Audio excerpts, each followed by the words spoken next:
Mwah.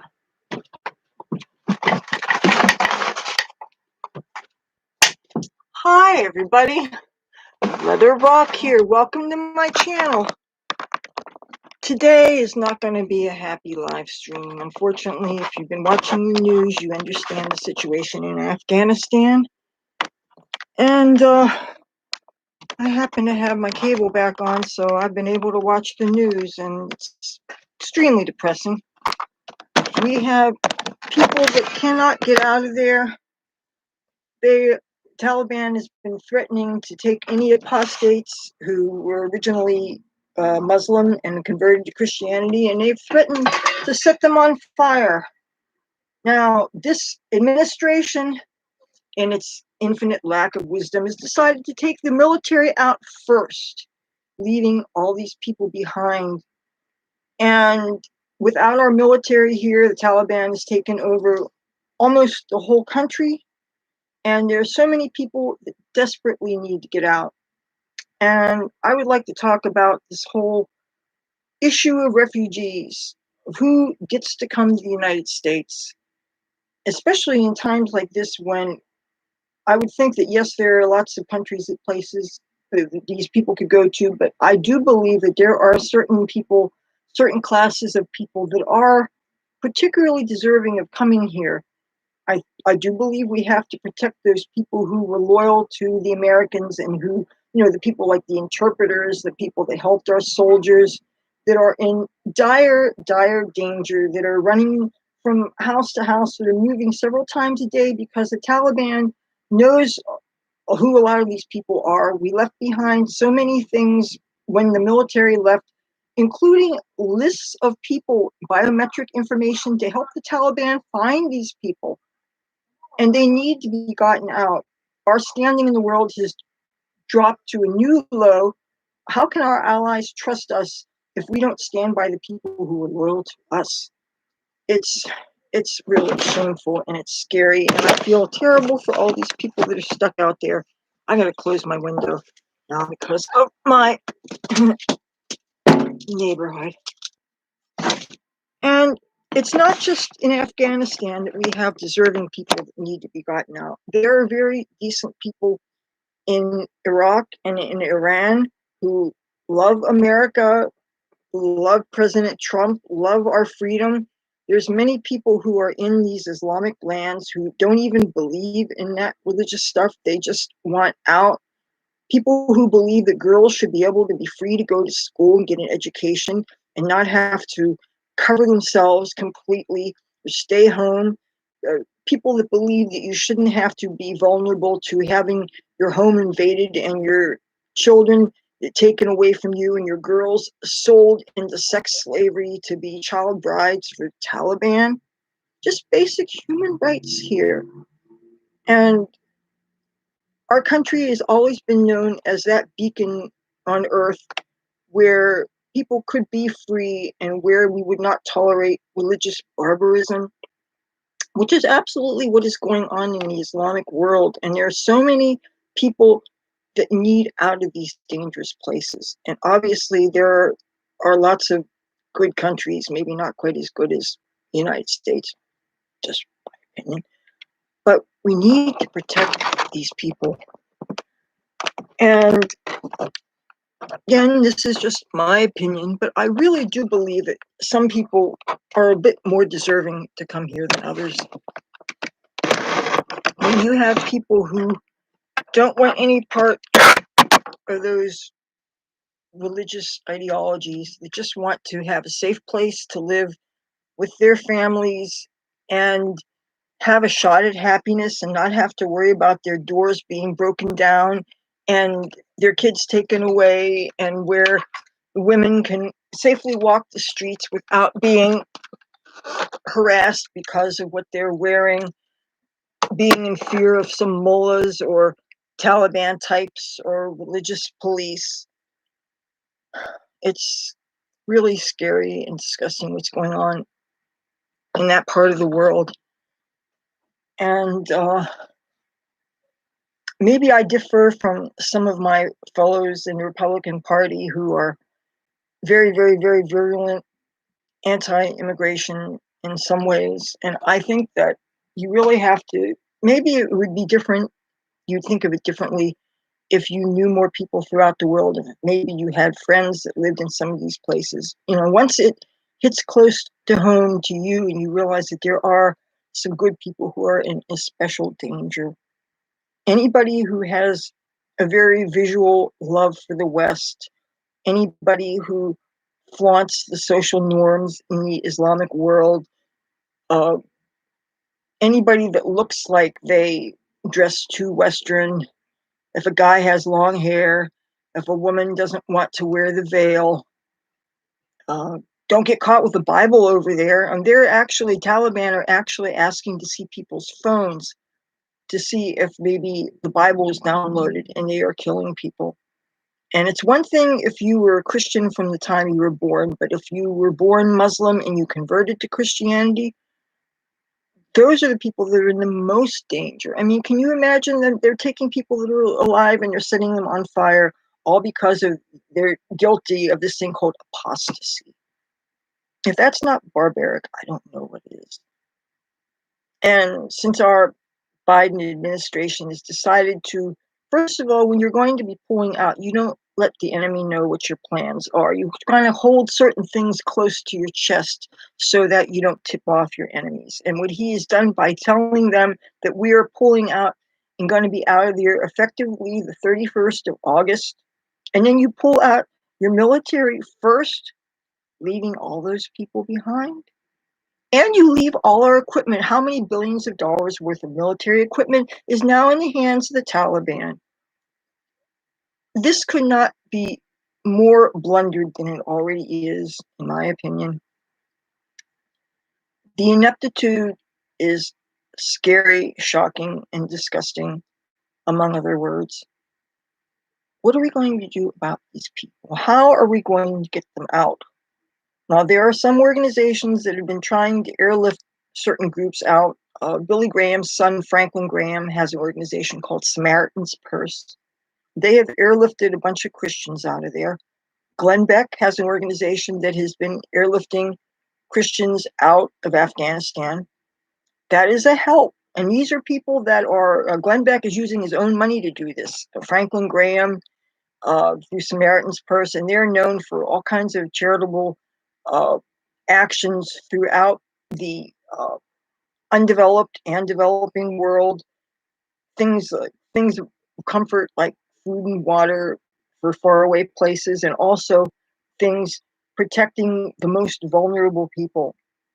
And I understand that there are some churches that are here in the United States that are taking up donations to help to get people out. So, okay, so we're helping some of the Christians, and that's good, because if any country really would be a safe sanctuary for Christian people, I would believe the United States is certainly up there. But what about our LGBTQ people? You know what they do to them in Muslim countries. If they catch them, they throw them off the buildings, and that's if they're lucky. Usually the things that are happening to people before they kill them are extremely barbaric. They need to be protected. And I would think that the United States is one of the best places for them to be. What about other religious minorities? The Hindus and the Buddhists and other groups. What about the atheists? They're not treated well in these kind of countries. Well, maybe we shouldn't have been in Afghanistan to begin with. I don't know. But I don't know that I would use courage and Biden in the same sentence. I'm not saying he's not good on some issues. Again, I differ from many of my fellows in my party because I am not a social conservative. I am a social liberal. So, meaning I am pro-choice. I support LGBT rights, including marriage equality. I have from the beginning, from before people ever thought that that would become a reality here. I've always been a hawk when it comes to military things, but the Afghanistan seems like it's kind of been a clusterfuck for the last 20 years. And we can argue about what our reasons for even going there was. Everybody likes to say we went in there for the oil. And even if that was the case, that's not the worst thing to do in the world. But still, we have been there a long time, and I understand President Trump wanted us out of there too. He wouldn't have wanted us to be there from the beginning, but from my understanding is when we first went in there, it was based on information we had that might have not been the most correct in the world, and a lot of people were blaming President George W. Bush for that. Again, your actions can only be as good as the information that you get. Well, hey, they're not rewriting history as badly as the people that are tearing down statues and trying, like Antifa, for instance. And just because when you change history and try to rewrite history, what happens is then future generations are not going to be able to learn from it, and we'll just keep on repeating the same mistakes again. And so now we're in this desperate situation, and I can't offer any easy answers. I'm not a military strategist. I am not a veteran. I've never seen war. I'm, I guess, as much an armchair person as anybody of you. I imagine if there's any military people or veterans watching, you would have a bigger perspective than I. But I think we can all agree that what's going on is really deplorable and that people need to be protected. And if we, the United States, is still the world's greatest superpower, I would think that we have an obligation to protect as many people as possible while not neglecting our own citizens here at home, uh, and while not neglecting the homeless people that we already have here that don't have beds to lay in and don't have shelter. And of course, we have this COVID crisis.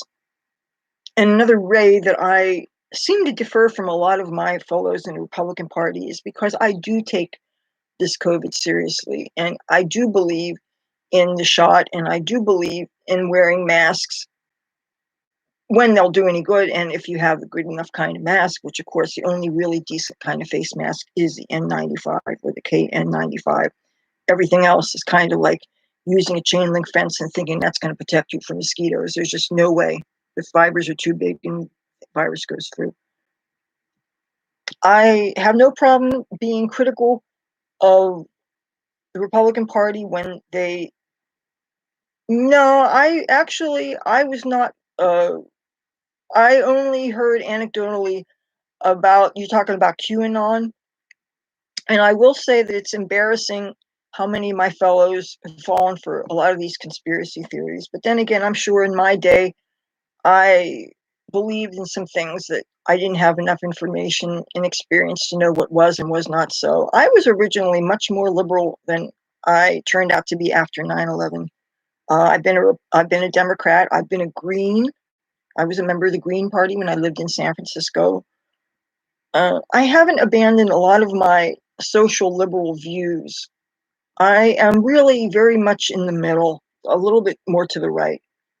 And one of the things I liked about President Trump so much is that until he started conforming more to the religious base of the Republican Party, he was always a social liberal. And I will admit that it kind of put a bad taste in my mouth when he started talking all this pro-life stuff. That said, I don't think that you should decide to have an abortion when you're already 8 months along. That really does feel kind of like infanticide to me. But I am pro-choice, and I believe that cannabis really needs to be legalized on the federal level. There's people that are still in prison in Texas because of a plant that they love. That's ridiculous. Well, thank you. Again, a lot of Republicans won't give me the time of day because I have these opinions. I don't believe that just because you belong to a political party, you have to look at the whole platform and agree with everything they said. As a matter of fact, when I was looking at some GOP stuff and I was reading their actual bylines, there was a lot that I did not agree with, and there was a lot that I felt that was kind of hurtful. But that said, if I looked at the platform of the GOP and of the Democrats, I left pretty much after 9/11, and I've told this story many times. When I lived in Los Angeles was when 9/11 happened, and I didn't have my own television at the time. It wasn't until I put my stuff in storage and came back to New Jersey at my parents' pretty much insistence that I got exposed to Fox News Channel and other things. And just, I think it's good for everybody to try to get their news from a wide variety of sources, including outlets that they don't agree with. I have watched a lot of CNN, not recently, but now that we have cable back on, my mother will put CNN on, MSNBC, different things. And is it CNBC or MSNBC that's really known for its documentaries? But I do try to get my news from a variety of sources so that, and you got to know the implicit bias of most news outlets. And even though I still, if I have to identify myself, at least what I've admitted to publicly, yes, I am a Republican, and yes, I love Trump, but sometimes people feel things that I just can't personally get behind. And it's easy to dehumanize people when you don't have a dog in the hunt or when you haven't met people in those groups. One of the things that really bothers me about some of the Republican groups that I'm in different social media platforms is how they love to make fun of LGBTQ people, and they love to make fun of transgender people, and they have so much information that is so wrong. And of course, when I argue with them, then they frame me. And I try to inform people, but of course, if they're not going to listen to it and they're going to just call you names and shout you out, I realize I'm not getting anywhere. And the negativity sometimes gets too hard to take, and I've actually left a lot of those groups. And I really wish that this COVID stuff would get in our rearview mirror so that I could go back to Washington, D.C., where I have friends that live there. And matter of fact, one of my friends volunteers at the Peace Vigil at Lafayette Park. That's right across the street from the White House. There's a park there. And matter of fact, it's lucky that he was on vacation when a bunch of Antifa people went and tried to take down that Andrew Jackson statue. That's a statue of a man on a horse. That's incidentally from my pothead friends who like to smoke weed in Washington, D.C. If you want to know how to get away with smoking weed on federal property where it is still technically illegal and you don't want the park police or the Secret Service to catch you, duck behind statues. They usually have metal in the inside of them. And even if the Secret Service is using those eagle eye vision cameras, he can't see what you're doing. So do please be careful there. And if you're a fellow Republican like myself, please do be careful because Antifa is actively hunting you. And I've had run-ins with them myself. The Metropolitan Police there will protect you if you let them know you're cool, but it's really important for people not to do foolish things like, even if you have a firearms permit in other states, do not go to Washington, D.C. with guns and things because you're only going to cause problems for yourself and you're only going to give other people a bad name. Now, it's easy for me to talk like this because I'm broadcasting from New Jersey where there is no Second Amendment for anybody unless you're a police officer. So, thank you. Love and peace.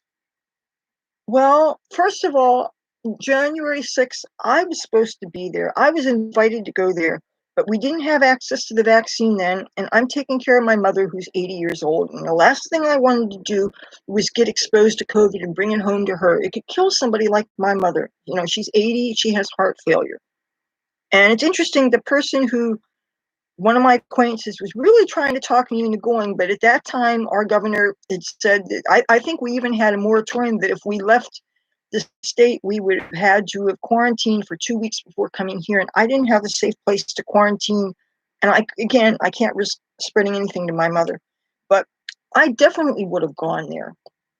And the thing is, if say I gotten close to the edge of the Capitol, if a Capitol Park police or somebody reached his hand over to lift me over the barricade, damn right I would have gone. And the thing is, because I'm a YouTuber, I would have had my computer. And how I film is with an open laptop. I would have been carrying my laptop, and I'm sure I would have taken a picture with Nancy Pelosi's gavel. I wouldn't have taken anything. And you know what? You wouldn't be hearing me talk now because I'd be in prison.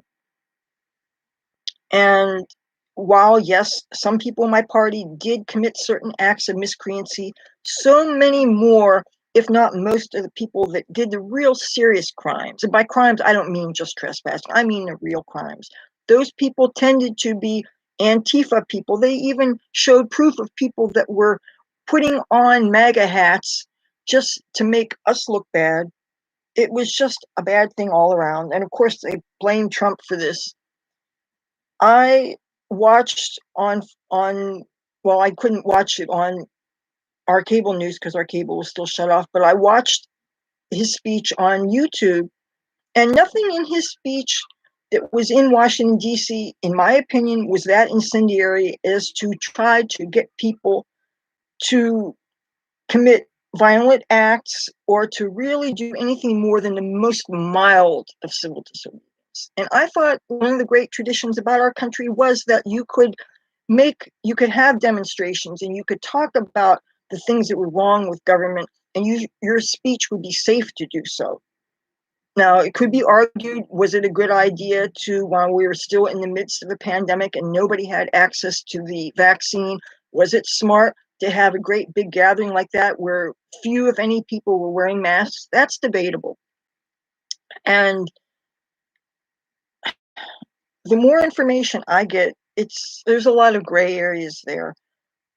As far as the medical information that I have, I do have friends in the medical field, and I did what I thought was my due diligence. And so when I decided to get the vaccine, I had a lot of information about it. And even though, yes, it was fast tracked, again, thanks to President Trump for getting who are normally competitors to each other to cooperate to get us this vaccine.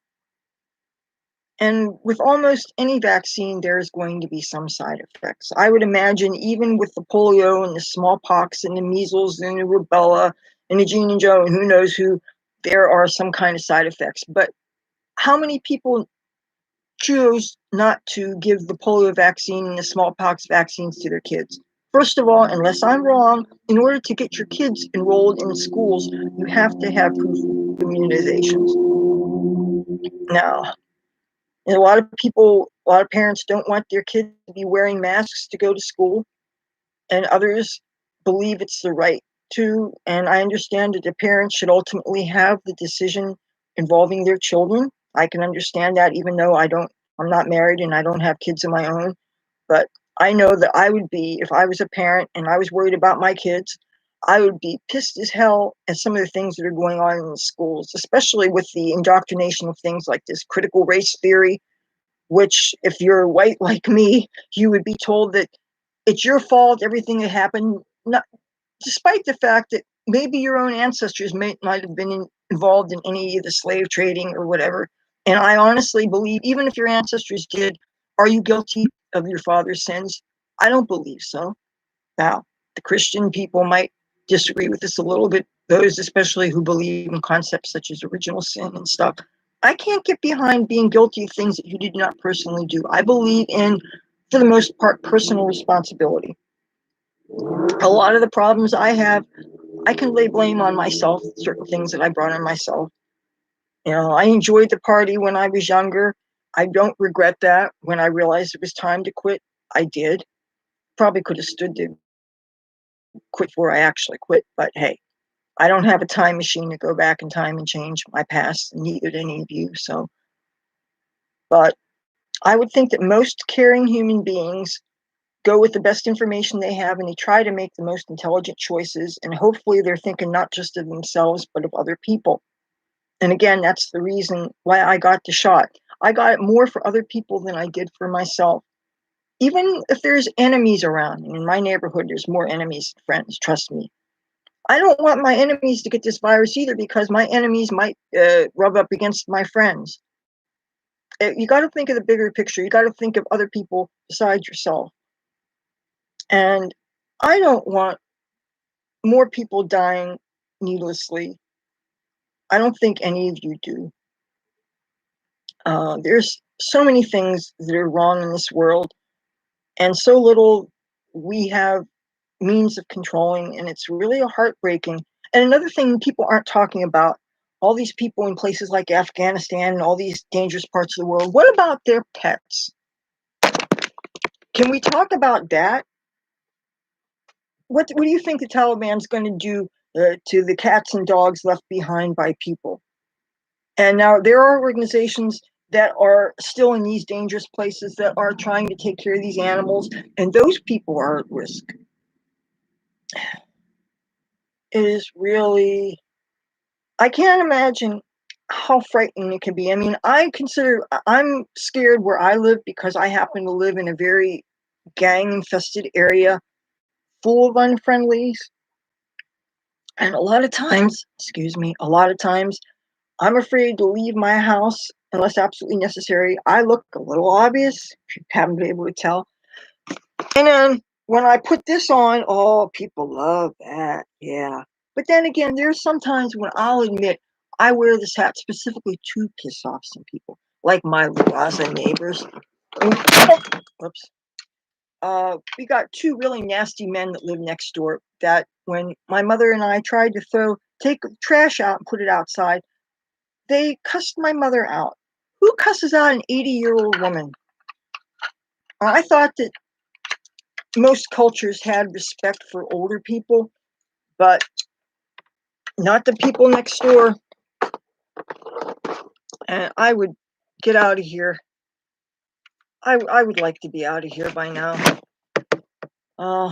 Now, just so you guys can hear me, I deliberately turned my fans on. If you didn't know, haven't been on my channel before, then I'll tell you this. I don't have air conditioning, and I have to run fans. And running fans, when it says, according to my computer weather, it's 78 degrees outside right now.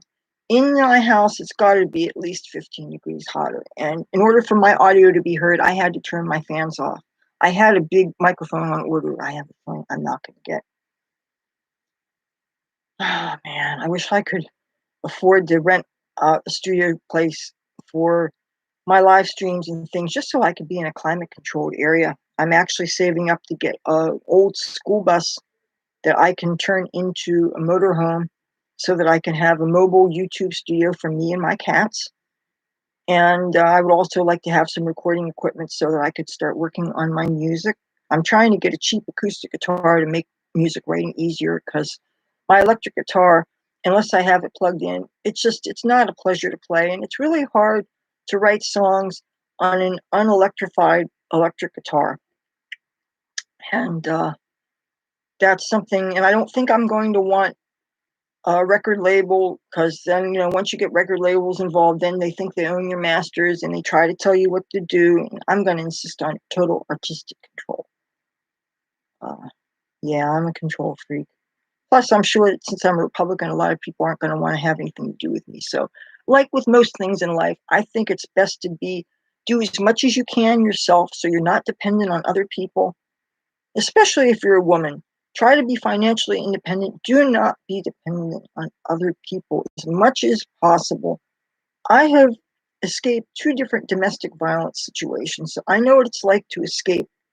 And thank goodness I didn't have children or pets that I had to rescue along with it. It's hard enough to sneak your stuff to storage a little bit at a time and make plans and things, but when you have pets involved and you have children involved, I mean, you got to have plans. And you really need a social support network, whether you're trying to escape a country or whether you're trying to escape a bad relationship. Yeah. So there are these things that I deeply, deeply care about. And I would think these are things that most decent human beings would care about. I wanted to spend more time before going live today watching some more Fox News so I could get a little bit more information. But when I put my mother's TV on at maximum volume, if I have any fans in my room, I can't hear them. There is a TV in the kitchen that's not hooked up that I was going to get rid of the broken TV in my room and then put that TV in my room, and then at least it'll have decent volume. And I would like to get some kind of speakers that actually work so that the computer sound gets louder. I really need to do some upgrading of equipment. But then again, I loaned out the money for my school bus. And of course, it's going to take some time once I get the bus to take out the seats and add insulation to it and make it into what looks like a motorhome on the inside, but that has enough wall space that I can use as a backdrop for my filming. And I want to have at least some mini Marshalls so that I can plug and play guitars and various musical instruments and things. And I would even like to have enough space for a full-size drum kit and stuff. So I'm going to, and a long enough clothes pole for my clothes, which don't fit my closets, even though I've been trying to get rid of things. I'm going to be making a donation to a cat rescue charity here that has a thrift store, and they're called Muse to You. I had a bunch of health tests, and if I haven't told you already, the results were good. I didn't have the things that I thought that I was going to have to deal with. So I'm going to be donating a little bit less than I had planned if I was going to get a catastrophic health diagnosis. So I don't have breast cancer. It's just a fibroadenoma. That's all it is. But I'm telling you, for about 6 months this year, I was really sweating it. And I'm glad that I finally am getting some pretty decent health care. I'm finally able to use my health insurance. Of course, once I hit the road and I'm no longer living here, I don't know how long that insurance is going to take care of me. So I should probably stay in town and get as much health care and stuff done while I'm here. Plus, it's going to take some time for me to trick out that bus. But I want to really do my best to keeping to my 3-day-a-week schedule here. Oh, Cassie's here. Want to see Cassie? This is Cassie, the garden cat. She can't hear a thing we're saying because she's deaf. And if you're interested in the story about how I got her, there's a playlist about cats, and it's how I rescued Cassie. And you know what? This is about your 3-year anniversary living with me. Yeah, it's about 3 years ago. I brought her out of the shelter when I found out that she was taken away when her owner's body was found dead of a drug overdose. And somebody happened to tell me about it, and I called the shelters, and I found you, and that's how I got Cassie. And she doesn't live in a garden anymore. Look at that face. Look at that face. Oh, you complain so much. Yes, you complain so much. All right. All right, all right, all right, all right. Here, Cassie. Oop. Okay, I don't want this computer falling down. Here, Cassie. Cassie, hon. Everything. Oh, I am melting. I'm absolutely melting like the Wicked Witch of the West. I am a witch, but I'm not wicked. Oh, so hot. I hope all you guys have air conditioning.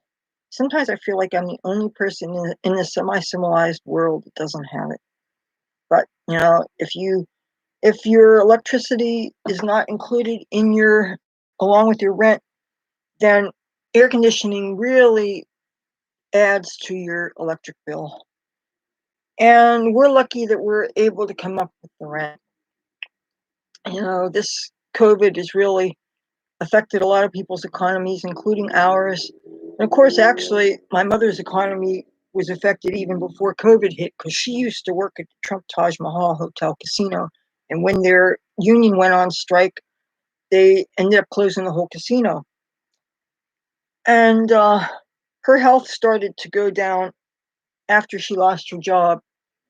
And the thing is, I was not going to leave town while she was still here, and she will not go with me. I ultimately want to go back to Los Angeles where the work is and where there's a lot more music people, and I really do want to be in a musical environment. But that said, I don't want to be the pariah in town because I'm a Trump supporter, because I understand that they don't like people like me there too much. And actually, there are people like me there, but they just have to either be hiding for their beliefs or just keep a fairly low profile. And I'm not very good at keeping low profiles. I'm just not, any more than I'm good at wearing lots and lots of clothes. I'm not good at that either. So how do we get the people out that need to be rescued?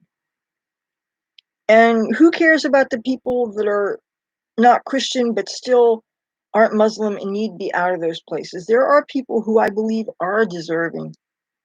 I have some people who I have befriended on the internet years ago that deserve to come here. And I don't have any kind of power. I may be on YouTube, but anybody with any kind of recording device, regardless of social status or finances or whatever, can be on YouTube. You don't have to pay to be on YouTube. If you can get free Wi-Fi somewhere and you have a piece of shit computer like I do with a built-in webcam, this is a very low-tech setup I have. I did recently get given this little ring light, and it is little. And of course, it doesn't have a stand. It just has this thing. So I actually had a much bigger ring light on order that I believe I'm going. And I was supposed to get a nice big stand-up microphone so that I would be able to be heard. I do have two little lavalier mics, but they have 6-foot cords on them, so I couldn't wear them while I was doing that turnaround. Now, getting back to the subject of my hair, I dyed it a couple weeks ago, and I have not washed it since, and it already seems like it is fading. It is not as dark and as bright as I would like it to. And okay, I've been taking 3-4 showers a day, and I don't put plastic bags over my hair anymore. I just tie it up and don't get my hair wet. But I'm sure that the moisture, humidity from the shower and from the fact that I live in an air-conditioned home, maybe that's sucking the color out of my hair too. I did use a cheaper brand dye that I never used before. I have to watch my finances, so of course I'm going to catch bargains and things. I want to mention some things not next week. On September 4th, I'm planning on going to Philadelphia for a bunch of different things. The official reason, what I'm telling my friends, well, a lot of my friends anyway, is I'm telling them that I want to film in the Revolutionary War era sites, of which Philadelphia has plenty of them. And I also want to do a bunch of filming in Chinatown. If you love Chinese food and you like to take the Greyhound, Philadelphia's Greyhound station is right on the edge of Chinatown, so you can eat to your heart's content there, and the shopping is wonderful. And it's an easy walk to sites like the Liberty Bell and Ben Franklin's original house, which of course doesn't stand anymore, but there is a metal outline of it in 3D that you can walk under. And the original post office, called the Benjamin Free Franklin Post Office, is there, and you can buy stamps there. I was in Philadelphia for Ben Franklin's 300th birthday. I'm pretty sure it was before I discovered YouTube. But there's other things going on. I would like to go to South Street and do some filming around there. And another thing, September 4th is Pride Light.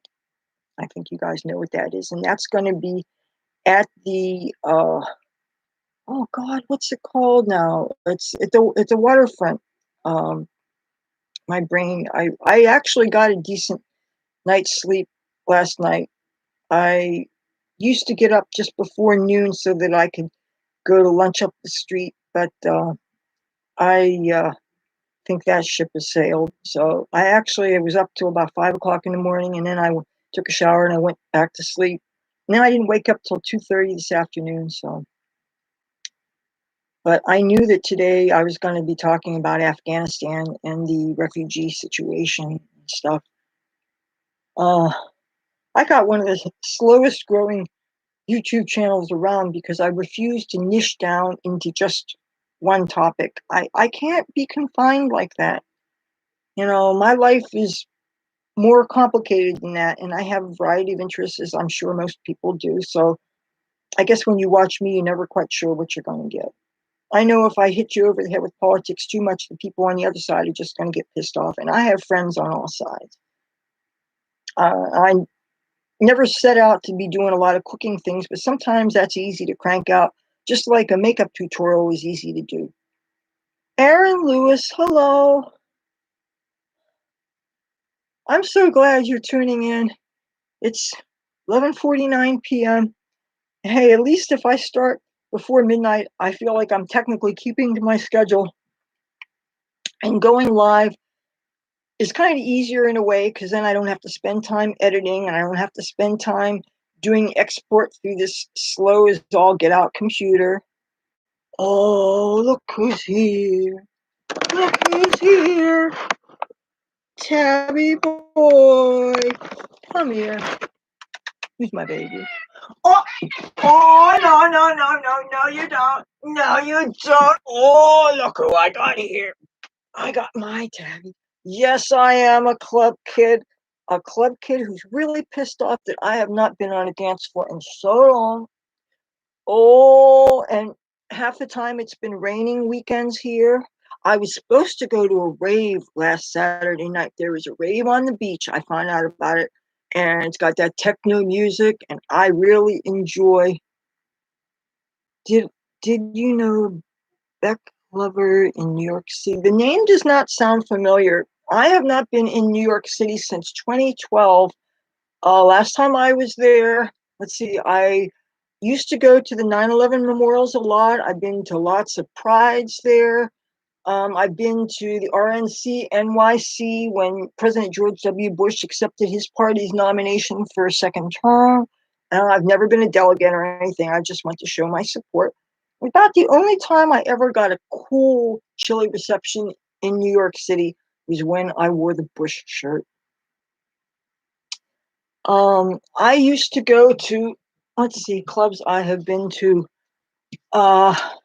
Well, I don't know if you'd call it a club, but the Stonewall Inn, I've been in there several times. I've been in, oh God, now I had a friend, one of my high school classmates who is now um, uh, in the medical field. He went to Columbia University, and I think he also went to NYU. And there is a bar that a lot of people went to in upstate New Jersey. And this was when I still lived in Los Angeles full time, and I would come here for Christmas. I'd spend at least 2 weeks here, sometimes like a month. And that's when I would hit the clubs. I would go and visit him up in New York City. And I've been to Henrietta Hudson. That's a bar there. Um, I have been to, there's a bar in Brooklyn called Duff's. It's a heavy metal bar. Now, the thing is, that place does not have a dance floor in it, and I got sober in 2004. I don't touch alcohol. And last time I was in Duff's, Brooklyn, it was shortly after Peter Steele of Typo Negative died, and I love Typo Negative a lot. And I went to a couple of memorial services for fans in New York City. There is a place in New York that is a performance art space and also a club that had a memorial for Peter Steele, and I wish I could remember the name of it. But when I went to Duff's the last time, somebody was passing out Jello shots, and I started to reach my hand. I don't even like Jello, okay? And I had to remind myself. It took a second for me to realize that is liquor, and I don't touch it. And I guard my sobriety very fiercely. Do I know any Gambinos or Genoveses? Probably not, but I did go to school with the grandchild of Nicodemo, little Nicky Scarfo. I was in Catholic school for 7th and 8th grade because my parents didn't want me to get beat up at Central and Chelsea Junior High School because Atlantic City had a lot of bad race problems when I was in school. I remember when there were very few people unlike myself in school. And the Chinese kids were good. Everybody was good for the most part, but there were some really rough kids that I did not really enjoy my school time. But here in Atlantic City, there's not really many good places to go, especially if you hate hip hop. And I cannot stand hip hop unless it's really old school stuff like Grandmaster Flash and Run DMC and stuff, and some Outkast and stuff. But now that I'm working on my own musical stuff, I do not listen to current music at all. Last thing I want is influences that are not, I don't want anybody to be able to say that I plagiarized anything, and I don't want cultural influences that are not that which resonates with me. I want to record something that is very organically seems like it comes from me and my culture. And I have a whole lot of poetry that I've written from my Los Angeles days, and even going back to high school and current stuff that I'm working on. And I have notebooks full of musical ideas. And unfortunately, my last laptop, when it crashed, when its hard drive failed, I had music that I sung into it and stuff, and that stuff kind of is gone. But I have books of things that I really want to work on. Of course, I need some more musical equipment to do that. And I'm going to have to get better. I loved Los Angeles so much. I still have 2 storages of stuff there. And of course, the price keeps on going up. It was a Hollywood Bowl self-storage, and now they're owned out by some national chain that I wasn't familiar with. But I tended to live not too far from Mann's Chinese Theater and places like that. And of course, I was homeless a lot of the time that I was there too. But I had a really good time when I was there. It was very fulfilling. It was a place where I could have a social life and I could have love in my life and uh, explore different things and certainly find any kind of music you wanted to, in any kind of culture and any kind of food you wanted. And I love Los Angeles. And unfortunately, they are making things harder for homeless people there. They are basically criminalizing homelessness, period. All the places where before you could sleep in vehicles and you could pitch a tent different places, and they really started cracking down. And they keep on saying that they're going to put homeless people into uh, vacancies and rental units and hotels and stuff. And I remember, I'm dating myself here, the 1994 earthquake. And at the time, now I have been homeless, I've squatted, I've camped out. Not a whole lot of camping out in Los Angeles because I worked in film and television and I did modeling there. And the last thing I would want to do is to ruin my credibility by being seen in all my poor glory in front of anybody who would maybe use their witnessing me in a poor way and make it seem like I was not deserving of the work and the respect and all that stuff. So I tried to keep a low profile with my poverty there. So squatting was really the best for that because people don't see where you're living. And when I was squatting, I was a stage dancer and you could never look at me and tell.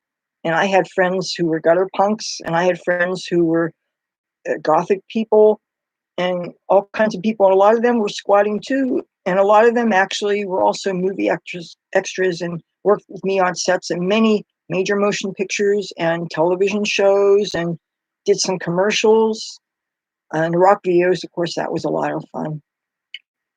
So, of course, I'm quite the star on the cutting room floor, you know, but hey, you still get paid and you still get fed.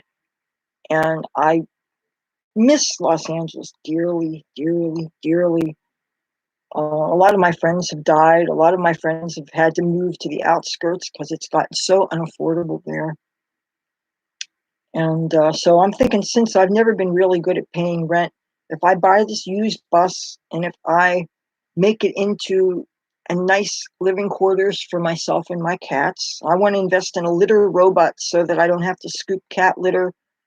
And I want to have a little solar panel on it to power as much as possible. I'm not going to be using gas for my stove. I would like that to be electric. And I definitely will have air conditioning. I don't think I've ever had air conditioning in any place I've ever lived. Okay, there's this one place I lived in Los Angeles briefly where I paid $300 a month to live in this walk-in closet underneath a stairwell. And there was air conditioning unit there, but uh, because of we split the electric bill. I think there was 4 of us living there. And so we only turned the air conditioning on for 15 minutes at a time. And we would all crowd around the registers and stuff. And we lived near the La Brea Tar Pits, which is about 5-mile walk from Hollywood proper. And I remember that walk, oh, especially if it was around high noon. And I mean, I could probably squeeze out my bras, and that would revive somebody that was dying of thirst. I was sweating so much. But the walk home was kind of refreshing along La Brea Avenue and stuff. I miss Los Angeles. I miss being able to go to clubs and run into the kind of people that I can relate to. I miss all the musicians. I miss the actors, but it's the musicians that I miss the most. and having such a great variety of radio to listen to. All the clubs, 7 nights a week, there are clubs in Los Angeles. Most of the cool places weren't even open on the weekends. They were in the middle of the week. And it was hard for me to relate to the people that had worked normal jobs, and so they didn't look the way they. No, I never met Axl Rose. One of my stripper friends, I was a stripper, and it was a whole lot of fun. Of course, I never made a lot of money at it because I didn't get obscene.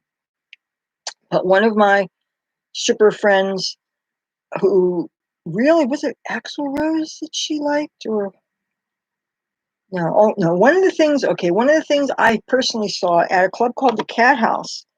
Members of Guns N' Roses went there, and they had pizza delivered there. And I saw them eating pizza there. I got to talk to this really good-looking actor. Trying to think of his name. Uh, it was Charlie Sheen's brother, Emilio Estevez, and he got a drink at the bar near me, and he said hello. We didn't have a conversation; he just said hello, but it was a moment. He was very easy on the eyes.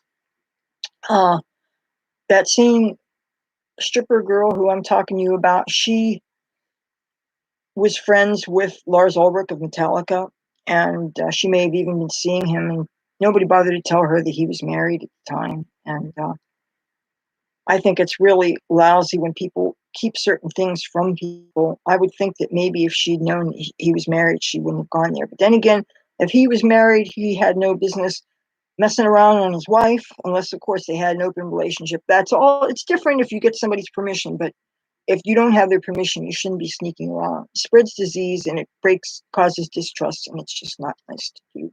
Breaking hearts is never kind. You really shouldn't do it. Even if you're always the loser because you're always trying to do the right thing. It's better to always be the loser than to hurt other people. Right now, there's things that I would like to get to the truth about, but the weird thing is, if you try to use metaphysical means to try to find the truth about a situation, what ends up happening is you don't just find out the truth about that, you find the truth out about a whole bunch of other things, including things that are not even necessarily any of your business. So I would rather go about my fact-finding missions the organic way, like being my own private eye, so to speak, because there are some truths that I do want to uncover. And there are people that I want to help, and there's people that need to come here to America. Metaphysical. I'll tell you what it means. Let me get a piece of jewelry for a second. Okay. You see what this is? I am a metaphysical practitioner. You can call me a witch if you want to. I call me chaos magus, whatever. You watch, I'll lose half my Republican friends. Hey, you know, there's always a danger in revealing your own truths. That's why I keep a lot of things on a need to know basis. A lot of it is for my own safety. A lot of it is for my social comfort. I want to still have some friends. I want to have some kind of a social life. My life is very complicated. And I don't identify with a whole lot of other people because so many of my tribes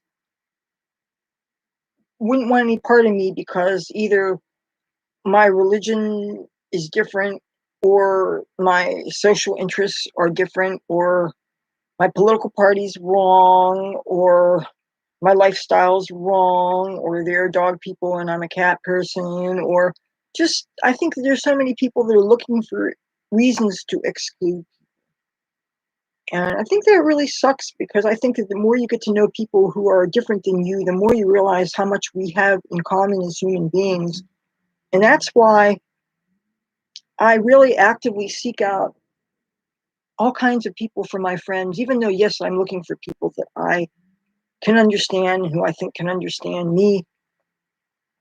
And Suffice it to say, when I go to Philadelphia on the 4th of September, I'm not going to be wearing a Trump shirt. But I'm going to be bringing a couple of changes of shirts, though, because I'm going to be wearing different shirts when I do the Chinatown video and when I do the Revolutionary War video. And I'm going to be doing a live stream late at night on September 4th, probably from Chinatown. I'm going to, I guess, be hogging off of somebody's free Wi-Fi somewhere in Chinatown. At the very least, if I can't do it from a really attractive location, I can do it from right outside the Greyhound station where I can get the Wi-Fi there. One thing, though, is this particular computer, its battery. Hey, Belly Button King, how are you doing? All you guys with air conditioning are doing better than I am. But since the Belly Button King is here, here is my belly ring. Oh, well, thank you for stopping by, Aaron Lewis. I will have a good night. It's a better night than it would have been because you guys are here. Yeah, I guess there's people that have to go to bed early because you guys got to be up for work tomorrow. I work from home for the most part, and I run computer programs in my sleep, and that's what I do. So, boy. But yeah, I'm so glad that I'm having some people join me on this live stream. And I'm glad that I'm not the only one that cares about these things that are going on in the world and all these people that are in terrible danger and that need to be rescued, and people that are depending on the United States to step up and be that world leader and be a protector of people. And we do have to protect certain people. I really do believe that we do that. And I wish that there is a better way for good, concerned citizens of the United States who have friends all over the world who are deserving, especially people that fit into some of those groups that especially need to be here for their own safety. If we could vouch for them, but then again, I guess we would be expected to be able to support these people financially, and so that would prevent a person like me from doing any good because I don't have big standing in any communities that I know of where they would look at me with respect and say, oh, listen to her because she's credible, blah, blah, blah. Who cares about somebody that runs a little YouTube channel? You know? But there are people that I desperately want to help, and I don't know how to do that. And another thing I would like to do when I'm in Philadelphia is talk to certain officials there. But the thing is, I'm going to be there on a Saturday when I believe certain places I would be planning on going won't even be open. Plus, I'm not going to be bringing any luggage here. I'm just going to be bringing a backpack. And for some of those places, I probably want to be wearing a three-piece suit or something. And I don't think all that stuff would fit in my backpack. You know? So, yeah. I don't know what we're going to do with all those people. I wish I could have done a little bit more background information before I went on live today so that I could find names of some more informations, maybe more organizations that are airlifting people out of Afghanistan, places like that. If you haven't already, if you want to get Christians out of there, you can donate to Samaritans Purse and find out which charity Glenn Beck's charity is that's airlifting people out of there. Now, maybe there's organizations airlifting LGBTQ people out of there. They need to get out of those places. It's not safe for them. If you're a man that wants to wear women's clothing, or if you're a transgender person, or if you're gay, or if you're lesbian, and don't think you're safe because you're bisexual, you're in danger too. Or if you don't want to, or if you're non-binary, or any of that stuff, none of these people are safe. And you know, if they're airlifting people out of there, they should let them bring their pets too. What are you supposed to do? Abandon your dogs and your cats? You know they're going to be killed. I just hate feeling so powerless while all this stuff is going on. And I know I'm not the only one. And let's not forget, we have COVID to deal with. And I suppose there are no easy answers. I would think that the smartest ideas would probably come from the people not necessarily on the extreme left or the extreme right, but the people that are a little bit more in the middle. Because I think if you're more in the middle, you maybe have a more well-rounded, balanced view of things. Or maybe I'm wrong, but it just seems like it's that way. But something needs to be done. If you're going to stand idly by and turn your back on our allies, people who have helped us, then of course that's going to lower the credibility of the United States and the rest of the world. And our allies will stop trusting us. I mean, we had intelligence warning us of what the Taliban was doing, and the present administration did little to nothing about it. I don't hate President Biden. I didn't vote for him, but I don't hate him. But it should be patently obvious by now that he's really not fit for the office that he's serving in. His wife would probably be better as president than he is. And Kamala Harris, what has she done to help on the border? Nothing. I think now finally the administration has decided to start sending some people back, but he's actually harming them more because instead of sending them exactly where they came from, he's sending them to further away from their original homes. And now there are places where they can't get any kind of work. And these are people that are in debt to coyotes that got them up to our border in the first place. And since most women and girls end up being raped somewhere during their journey, who cares about these people? I mean, if we had just had the wall ahead of time and had a way for people who were genuine asylum seekers to wait in Mexico in some safe place where the Zetas and MS-13 and the drug and gang cartels could not get access to them, where they would be safe while they waited, instead of being led across the border, told that they have a court date where 95 out of 100 of them would not go to it, and then they're just floating around here.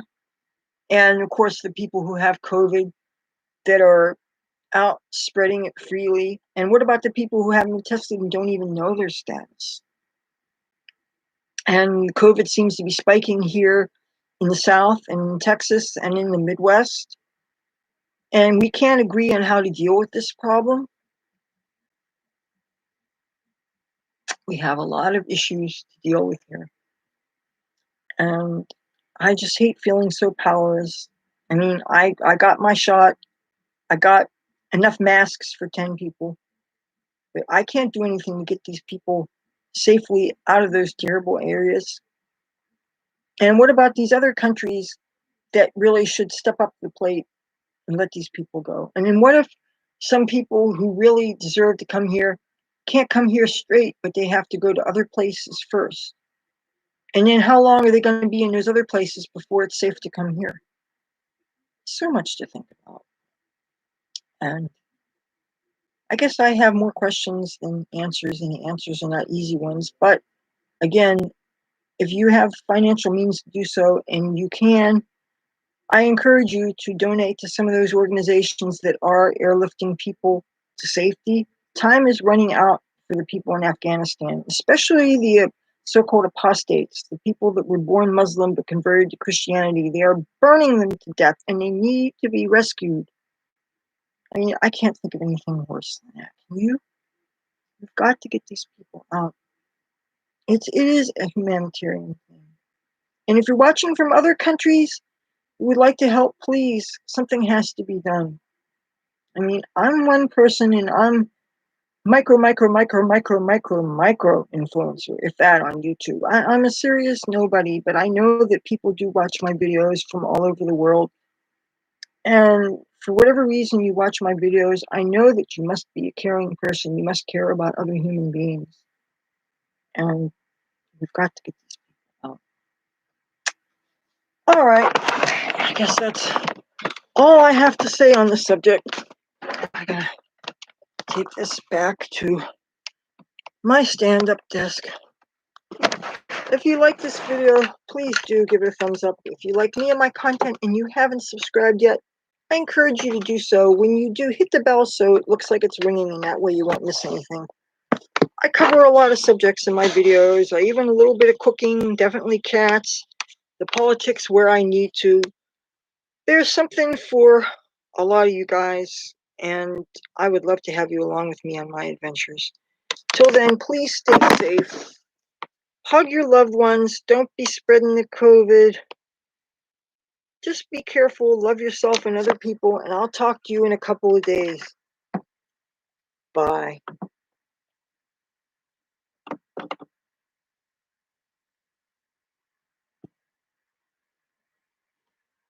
Good night.